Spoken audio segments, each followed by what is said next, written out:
napaka-ano ah. Mr. Boy, saka Mr. James. Sisimulan natin ang laban. Nagsisimula tayo kay Carlo. Fight! Yeah. Matawan. Hoy! Mama chick boy! Kaawig mo yung lolo mo. Yung nagbe-vending ng tricycle doon sa Caloocan. Timer. Timer na to. Kaya ba nagsusuot ang kanyang ng rapper, nakakamangha? Pine, madahya ka. Gago, mukha kang bossing sa call center na bakla. Alam kong pangit ka. Yan pa rin ang kaibahan sa lahat. Kasi pag umakyat ang mga bangit, ikaw ang unang aakyat. Sa dami ng tutuloy nito sa tenga, parang peanut butter sa dami. Barado kubeta nyo sa bubong katumatae. Sa sobrang payat ng bata na to, maitim yung buto. Yung hugis ng puwit niya, may bune. Time! Hoy, mamang kulot na may kuba sa puwet. Bago ka mandaik, bigyan mo mukha mo mukhang daing sa tag-isip. Kung ano sinasabi mo, gumagana kami naman sa mga TikTok pati ng mga artista dyan. Siya, vlog at sinulit. Ginagawa lang lahat sa mga sinasabi nila, mga pick-up. Wala kayong originality. Itong sasabihin niyo. Hindi mo alam kung anong mga sinasabi niya ay mga kapag-isip lamang. Kaya pala itong mukhang to ay mukhang gawlo dahil siya ay nagsasamin. Tingnan mo itong batang to. Itong batang to, isa talagang alam mo sinong bulan.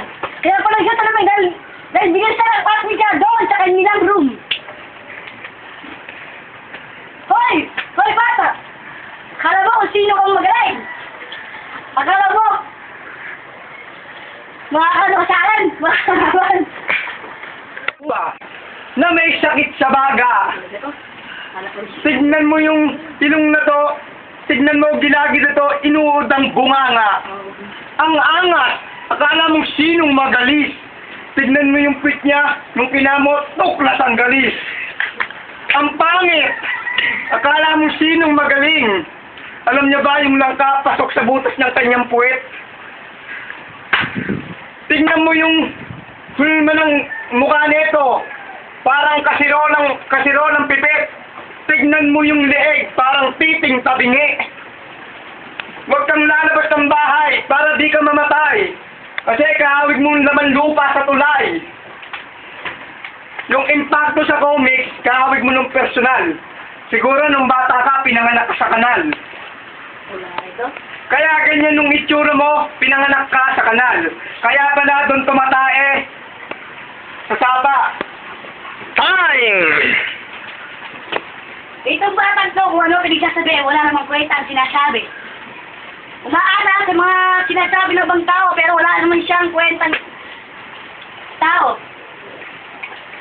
Mukha kang daing, alam mo ba? Alam ko na kung ba't kaya ka pinalaki ng ganyan ang inyong magulang. Pinaglilikas ka man sila, kaya pala ang mukha mo yan ay puro bune.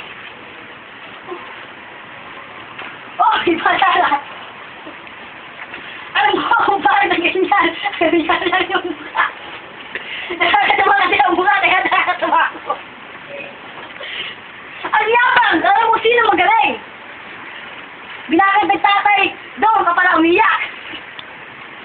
Alam mo ibabagdad sa mga sinasabi kong ito. Kasi wala kang silbi, kung ano sinasabi mo yan, gumagaya ka lang sa mga artista ng sinasabi mo yan. Yan, sinabol kami, dahil simuhang tanong.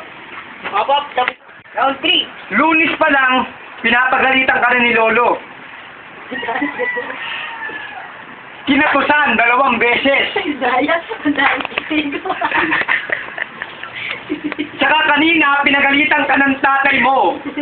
Yung damit pinagsama-sama mo kahit basa. Araw-araw pinapagalitan pinapagalitan siya. Kasi di mo naman masasabi yon dahil pinanganak siya, pangit na siya. Hugis pa ng katawan niya, mapagkakamalan mo ng rapist ng aso. Kaya pala araw-araw pinapagalitan ka ni Dong Sexy.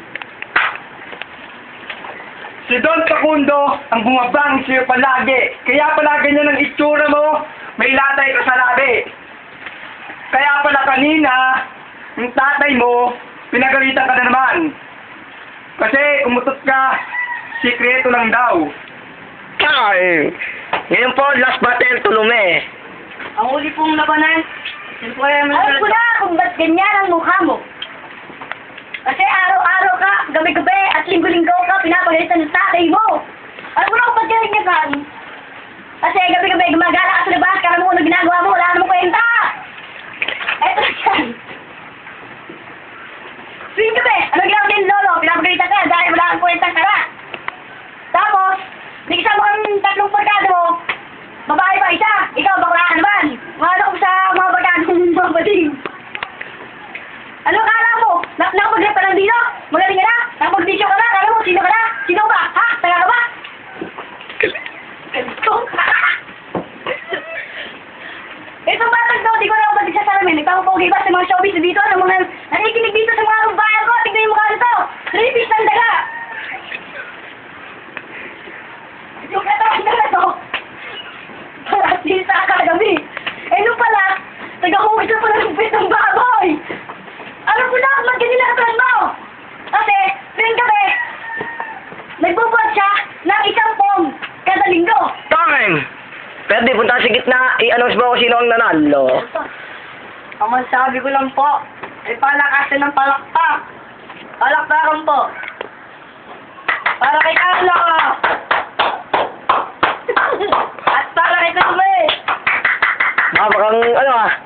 Sige, ikaw na magdesisyon, ikaw na magdesisyon. Desisyon mo po, OT! OT! OT! O ngayon po, mag-overtime po tayo. OT po! OT! Porkit na tayo sa OT, kala mo magaling ka na. Uy, dito ka. Kasi pag nanonood sila, pag nakikita ka nila, Mamaya ka lalabang pag nakikita ka nilang baliw, sumasaya sila.